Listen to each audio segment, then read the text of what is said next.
오늘은 7월의 마지막 토요일 날입니다. 하나님의 은총과 또 성령의 기름 부으심이 여러분 가운데 넘쳐날 수 있기를 바랍니다.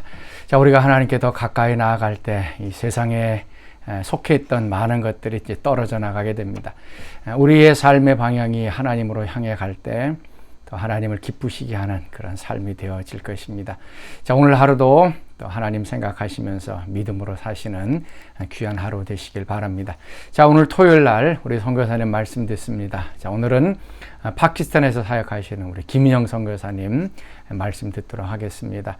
신학교 사역을 위해서 계속 기도해 주시고 무슬림 파키스탄에도 또 하나님의 말씀이 전파될 수 있도록 여러분 기도해 주시기 바랍니다. 자, 오늘 말씀 고린도서 12장 11절에서 21절까지의 말씀입니다. 내가 어리석은 자가 되었으나 너희가 억지로 시킨 것이니 나는 너희에게 칭찬을 받아야 마땅하도다. 내가 아무것도 아니나 지극히 크다는 사도들보다 조금도 부족하지 아니하리라. 사도의 표가 된 것은 내가 너희 가운데서 모든 참음과 표적과 기사와 능력을 행한 것이라. 내 자신이 너희에게 폐해를 끼치지 아니한 일밖에 다른 교회보다 부족하게 한 것이 무엇이 있느냐? 너희는 나의 이 공평하지 못한 것을 용서하라. 보라, 내가 이제 세 번째 너희에게 가기를 준비하였으나 너희에게 폐해를 끼치지 아니하리라. 내가 구하는 것은 너희의 재물이 아니요 오직 너희니라. 어린아이가 부모를 위하여 재물을 저축하는 것이 아니요 부모가 어린아이를 위하여 하느니라. 내가 너희 영혼을 위하여 크게 기뻐함으로 재물을 사용하고 또 내 자신까지도 내어주리니 너희를 더욱 사랑할수록 나는 사랑을 덜 받겠느냐. 하여간 어떤 이의 말이 내가 너희에게 짐을 지우지는 아니하였을지라도 교활한 자가 되어 너희를 속임수로 취하였다 하니 내가 너희에게 보낸 자 중에 누구로 너희의 이득을 취하더냐. 내가 디도를 권하고 함께 한 형제를 보내었으니 디도가 너희의 이득을 취하더냐. 우리가 동일한 성령으로 행하지 아니하더냐. 동일한 보조로 하지 아니하더냐. 너희는 이때까지 우리가 자기 변명을 하는 줄로 생각하는구나. 우리는 그리스도 안에서 하나님 앞에 말하노라. 사랑하는 자들아, 이 모든 것은 너희의 덕을 세우기 위함이니라. 내가 갈 때 너희를 내가 원한 것과 같이 보지 못하고 또 내가 너희에게 너희가 원하지 않는 것과 같이 보일까 두려워하며 또 다툼과 시기와 분냄과 당짓는 것과 비방과 수군거림과 거만함과 혼란이 있을까 두려워하고 또 내가 다시 갈 때 내 하나님이 나를 너희 앞에서 낮추실까 두려워하고 또 내가 전에 죄를 지은 여러 사람의 그 행함 바 더러움과 음란함과 호색함을 회개하지 아니함 때문에 슬퍼할까 두려워하노라. 성도 여러분들 안녕하십니까? 오늘은 고린도 후서 12장 11절에서 21절까지의 말씀을 함께 나누도록 하겠습니다. 오늘 바울은 자신이 누구인지 자신의 정체성으로부터 이야기를 시작합니다. 나는 아무것도 아니다. 그러나 객관적으로 볼 때 지극히 크다고 하는 사도들보다도 조금도 부족함이 없다. 그리고 12절에서는 자신은 모든 참음과 표적과 기사와 능력을 행한 것으로 사도임을 이미 변증하고 있습니다. 여러분, 바울이 이렇게 자신이 누구인지, 자신이 사도임을 이렇게 주장하는 이유가 무엇일까요? 바울은 이곳 고린도에서 1년 8개월 동안 장기간 사역한 것입니다. 마치 영적 아비처럼 이들을 잉태하고 이들을 낳고 또 양육한 그런 교회입니다. 그런데 이러한 고린도 교회에 거짓 사도들을 따르며 바울을 거부하고 비판하는 일들이 시작되었습니다. 이러한 고린도 교회의 모습을 보며 바울은 한없는 아픔과 가슴 먹먹한 슬픔을 느꼈을 것입니다. 그러나 주님께서 바울에게 주신 이 아비의 사랑은 이러한 아픔과 슬픔마저도 막을 수 없었습니다. 이 짧은 서신에서 바울은 고린도 교인들을 향한 사랑과 간절한 마음을 구구절절히 표현하고 있습니다. 먼저 바울은 주는 사랑에 대해서 말을 하고 있습니다. 14절의 말씀을 보면 자녀를 위해서 재물을 저축하는 자가 부모이다. 그리고 내가 15절에 보면 너희 영혼을 위해서 재물을 사용하고 그리고 자신까지도 내어줄 것이고 또 이렇게 내가 너희들을 사랑하면 너희들은 나를 사랑하지 않겠는가 하고 자신의 아비와 같은 사랑의 마음을 전하고 있습니다. 바울은 이 고린도에서 초기에 복음을 전할 때 혼자 거하며 손으로 일을 하면서 경비를 감당하였던 것입니다. 바울의 동역자들은 여러 가지 일들로 다른 곳에 거하고 있었고 바울은 혼자 거하며 경비를 충당하기 위해서 손수 일을 하였던 것입니다. 그러던 중 브리스굴라와 아굴라 부부를 만나서 천막 만드는 업을 함께 하며 돈을 벌게 되었습니다. 그러면서 이런 상황에서 고린도 사람들에게 복음을 전하게 되었고 그리고 고린도 교회가 세워지게 되었습니다. 자, 이런 배경 속에서 고린도 교회는 어찌된 일인지 부요한 환경에서도 좀처럼 물질에 집착하는 듯한 모습을 보입니다. 돈 문제로 바울과 그 동역자들을 비난하는 듯 혹은 피해의식적인 모습을 보이는 것 같습니다. 그래서 바울은 다른 교회에서는 헌금을 받았지만 너희에게는 헌금을 받지 않았다. 그리고 만약에 내가 고린도 교인들에게 공평하지 않은 일을 하였다면 바로 이것이 공평하지 않은 일이었다. 라고 자신의 마음을 항변을 합니다. 그리고 14절에서는 또 이렇게 말을 하죠. 너희에게는 폐를 끼치지 않을 것이다. 즉 재정적인 부담을 지우지 않을 것이다. 라고 말하고 있습니다. 아마도 고린도 교회에는 재정적으로 사도 바울에게 재정적인 지원을 하는 대신에 어떤 재정적인 부담을 하지 않을까 염려하고 있던 사람들이 있었던 것 같습니다. 참 이상하죠? 고린도는 상당히 부유한 도시였습니다. 그리고 교인들도 상당히 부유한 교인들이 있었을 것입니다. 그럼에도 불구하고 이렇게 재정적인 부담을 전혀 하지 않으려고 하는 모습, 이곳에서 참 안타까운 고린도 성도들의 어떤 영성이랄까요? 그들이 재정에 대한 인색함을 볼 수가 있습니다.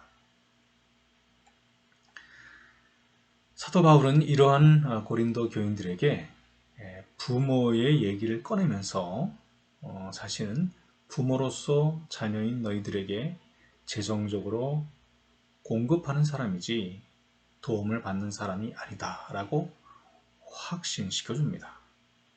오히려 나는 너희 영혼들을 위하여 크게 기뻐함으로 재물을 허비할 것이고 또 심지어는 내 자신까지도 허비할 것이다 라고 확인시켜 줍니다. 이렇게 내가 더욱 당신들을 사랑할수록 나는 덜 사랑을 받겠느냐라고 자신의 심정을 토로합니다.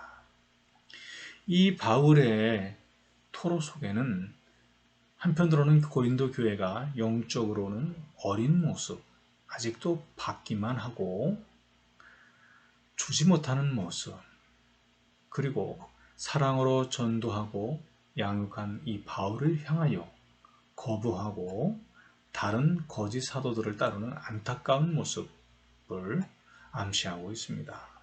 사도 바울이 고린도에서 하는 하나님의 사역을 위해 필요한 경비를 아직도 다른 교회의 헌금에 의존하는 현실에 보면은 받기만 하고 주는 것을 배우지 못한 안타까운 고린도 교회의 영적으로 어린 모습을 보여주고 있습니다.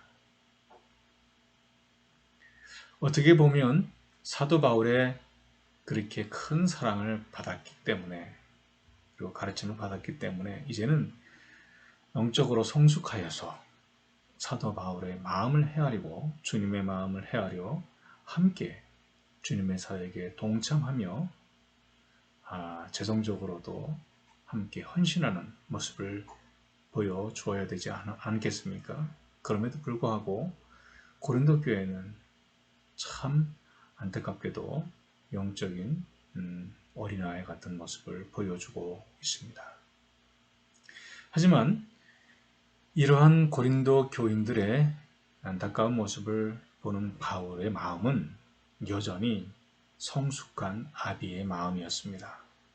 19절의 말씀을 보면 사랑하는 자들아, 이 모든 것은 너희의 덕을 세우기 위함이다. 이렇게 말씀하고 있습니다. 바울이 말하는 말들은 그들을 꾸짖거나 그들을 비판하기 위해서가 아니라 덕을 세우기 위하여, 그들의 유익을 위하여 말하는 것이라고 하고 있습니다. 바울의 관심은 고린도 교회를 향해서 아비의 마음으로 고언하고 양육해서 그들이 성숙하고 잘 되기를 원했던 것입니다. 고린도전서 4장에 보면 사도 바울의 심정이 또 분명하게 드러나 있습니다. 내가 너희를 부끄럽게 하려고 이것을 쓰는 것이 아니라 오직 내가 너희를 내 사랑하는 자녀같이 구원하려 하는 것이라. 고린도전서 4장 15절 말씀은 이렇게 말씀합니다. 그리스도 안에서 일만 스승이 있으되 아버지는 많지 아니하니 그리스도 예수 안에서 내가 복음으로써 너희를 낳았음이라. 사도 바울은 고린도 교인들을 향하여 어떤 마음을 가지고 있었을까요? 아비의 마음을 가지고 있었습니다. 바울은 고린도 교인들 한 사람 한 사람을 영적으로 낳은 아비와 같은 심정으로 그들을 대하고 있었던 것입니다. 이 아버지의 마음을 갖고 바울은 고린도 교인들을 향해서 또 한편으로는 염려하고 또 두려워하고 있는 것들이 있었어요. 그것이 무엇이었을까요? 바울은 원하는 사랑하는 아버지의 모습이 아닌 징계하는 모습으로 비춰질까봐 마음 한편으로 걱정하고 있었습니다. 그리고 그러한 상황이 벌어질 수 있는 바울을 반대하는 세력들이 혹시나 고린도 교회 안에 분열과 다툼을 일으키고 그리고 중상함과 당지는 것이 일어나고 수근수근하고 또 사람들이 교만해져서 혼동이 혼란한 상황이 벌어질까봐 참으로 염려하였던 것입니다. 20절 말씀을 보면 다툼과 시기와 분냄과 당짓는 것과 중상함과 수근수근하는 것과 거만함과 어지러운 것을 바울이 참 두려워했다는 것을 말하고 있습니다. 또 바울은 과거의 죄를 회개치 않은 성도들로 인해서 슬퍼할까봐 두려워하였습니다. 과연 고린도 교인들이 전해졌던 그 과거의 죄, 회개치 않을까봐 걱정하고 있는 그 과거의 죄는 무슨 죄였을 것일까요? 21절에 보면 전에 지은 전에 죄를 지은 여러 사람의 그 행한 바 더러움과 음란함과 호색함을 회개치 아니함을 인하여 근심할까 두려워하노라 라고 했습니다. 즉 특별히 그 성적인 부도덕의 죄였습니다. 왜 고린도 교회에 다른 사역지, 다른 교회에서보다도 이 성적인 부도덕이 강조가 되었을까요? 그 이유는 이 고린도 도시라고 하는 특수한 상황을 보면 이해가 갈 수 있습니다. 이 고린도 도시에는 아테미 신전이 있었고 그 신전 안에는 약 한 1000명 안팎의 성전 창기가 거주하면서 신을 기쁘게 한다는 명목으로 매춘 행위를 하였습니다. 아테미 신전에 예배를 드리러 오는 고린도 사람들은 그곳에서 신을 기쁘게 하는 행위의 한 모습으로 매춘에 참여하였던 것입니다. 바로 이러한 배경 속에서 고린도에는 한편으로는 매우 풍요롭고 번성하던 항구 도시로서 무역이 활발하고 많은 인구들이 이동하는 발전된, 어떻게 보면 세련된 도시의 모습을 갖고 있었지만 한편으로는 성적인 부도덕, 영적으로는 상당히 부패한 이 성적 부도덕이 일상이 되고 또 물질적인 풍요와 함께 부패와 타락이 사회에 깔려있는 그런 것이었습니다. 이렇게 성적인 타락이 만연한 사회에서 고린도 교회의 교인들도 과거에 그러한 성적 부도덕의 문화에서 온전히 벗어나지 못한 것 같습니다. 그래서 21절에 내가 전에